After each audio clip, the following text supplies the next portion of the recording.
Hai, berjumpa lagi di channel YouTube Erlangga Lazwardi. Sekarang kita akan membahas cara belajar yang cocok untuk orang tipe sensing introvert. Sebelum masuk ke materi, apabila kalian merasa penyampaian saya agak lambat, kalian bisa mempercepat playback speed di menu setting YouTube. Sekarang kita langsung ke materi. Manfaat kita mengetahui ini adalah agar kita mampu belajar secara efektif dan efisien sehingga prestasi belajar kita meningkat secara signifikan.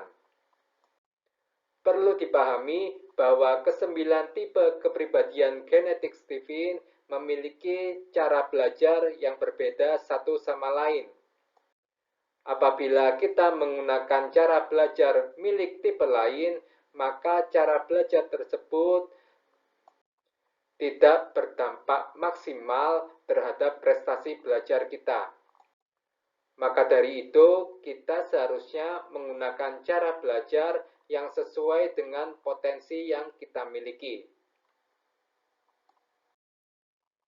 Berikut ini adalah ringkasan cara belajar yang cocok untuk orang sensing introvert.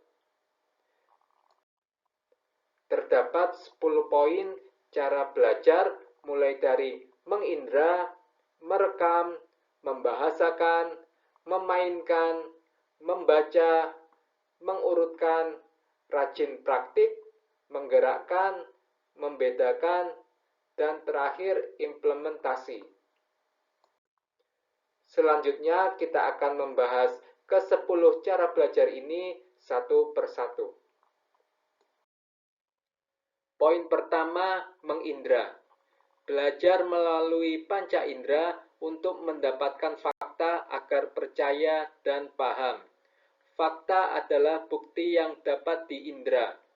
Jika Anda adalah guru, maka gunakan kalimat perintah seperti "ayo buktikan" atau "coba kamu lihat". Contohnya, belajar mengenal warna, bentuk, nada, bau, rasa, tekstur, dan temperatur lewat panca indera. Atau mengobservasi makhluk hidup, baik itu tanaman maupun hewan, secara langsung. Poin kedua, merekam, yaitu menghafalkan materi pelajaran. Bagusnya rekaman diukur dari banyaknya materi yang telah direkam, layaknya kamus. Makin banyak rekaman, maka makin bagus. Jika perlu, menghafal dengan teknik mnemonik. Apa itu teknik mnemonik? Kalian bisa searching sendiri di internet. Bakat SI, sensing introvert, adalah memori, sehingga merekam adalah pekerjaan yang mudah bagi sensing introvert. Contoh, menghafalkan vocabulary atau kosakata, menghafalkan istilah, dan rumus. Poin ketiga, membahasakan, yaitu mengucapkan materi secara lisan dengan mengeluarkan suara secara bervariasi dan atau berulang-ulang agar rekaman makin kuat. Contoh, melafalkan istilah asing, berlatih pronunciation, berlatih makhorijul huruf, dan berlatih oktav. Poin keempat, memainkan, yaitu menggunakan peraga. Peraga adalah alat bantu belajar secara bervariasi dan berulang-ulang untuk memperkuat rekaman secara visual dan agar kita mendapatkan pengalaman langsung. Contoh, memainkan peraga fisika atau peraga biologi dan kimia.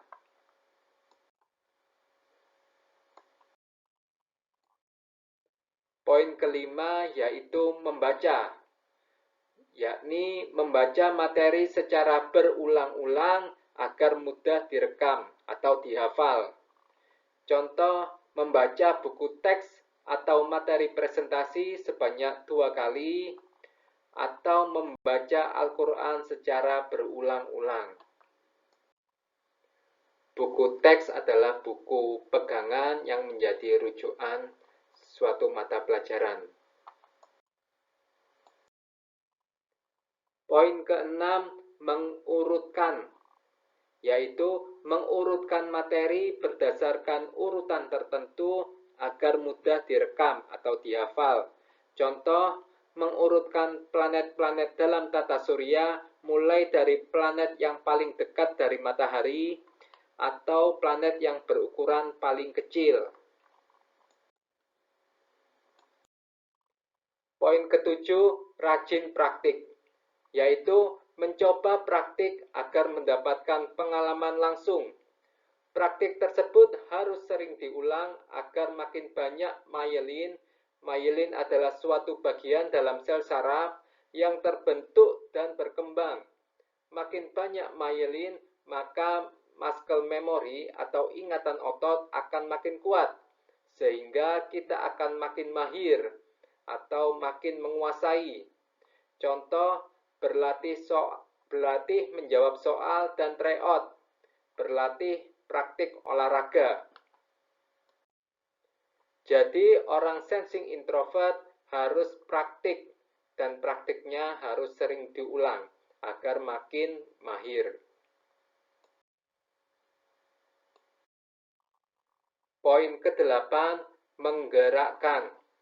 Kalibrasi sensing introvert adalah menggerakkan anggota badan. Maksudnya adalah otot. Sehingga menggerakkan otot saat belajar dapat memperpanjang durasi belajar. Contoh, menulis catatan dengan tangan, mengulang hafalan saat berjalan. Di video yang lalu kita sudah pernah membahas tentang teknik kalibrasi. Jadi teknik kalibrasi adalah teknik untuk merefresh otak atau merefresh pikiran yang berguna untuk menghilangkan kejenuhan dan kebosanan.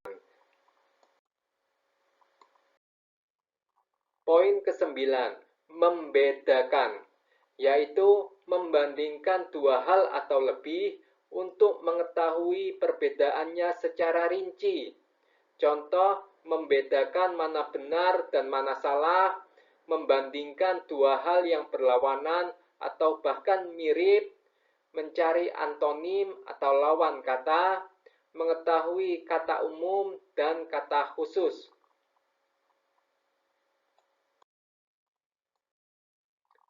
Poin ke-10 atau yang terakhir, mengimplementasikan, yaitu belajar menerapkan teori dalam kehidupan nyata agar mengetahui kegunaan teori.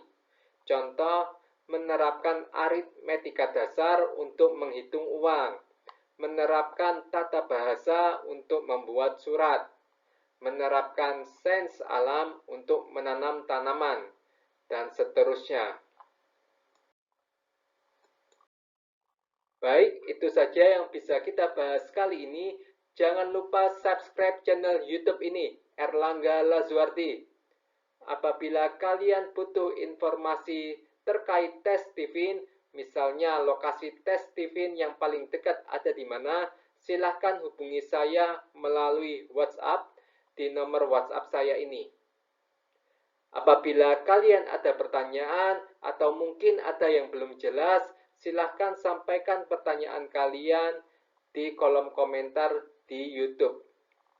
Semoga video ini bermanfaat. Sampai jumpa di video selanjutnya. Terima kasih.